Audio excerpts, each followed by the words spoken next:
class is Miss McLean, and today we're going to be talking about greater than and less than. So this is for my second and third graders, so go ahead and grab those notebooks and let's get into it. These two signs here are greater than and less than signs.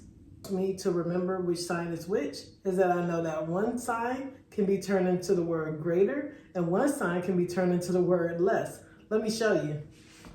Right here, this is the greater than sign. If I was to make this a G, I can write this as greater.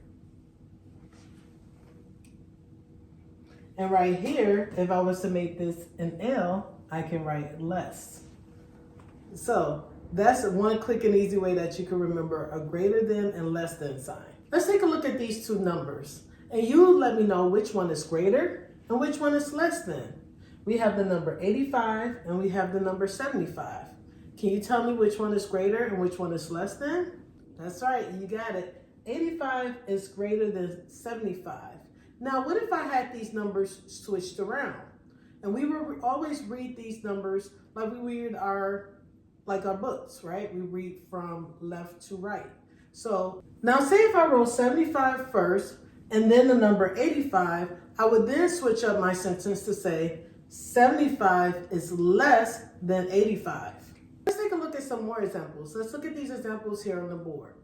And you take a few seconds, see if you can do them on your own, and then I'll come right back with the answers.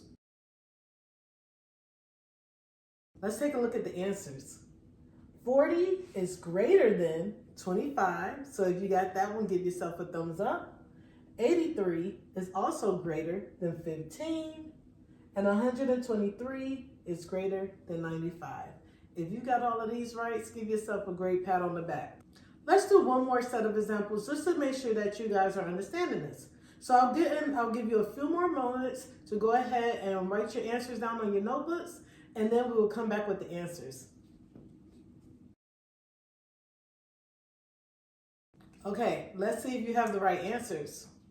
We have 10 is less than 27, 210 is greater than 11, and 8 is less than 75.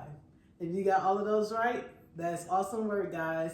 And guys, just remember to keep solving, keep shining, and remember, Jesus loves you. Until next time, guys. Bye-bye.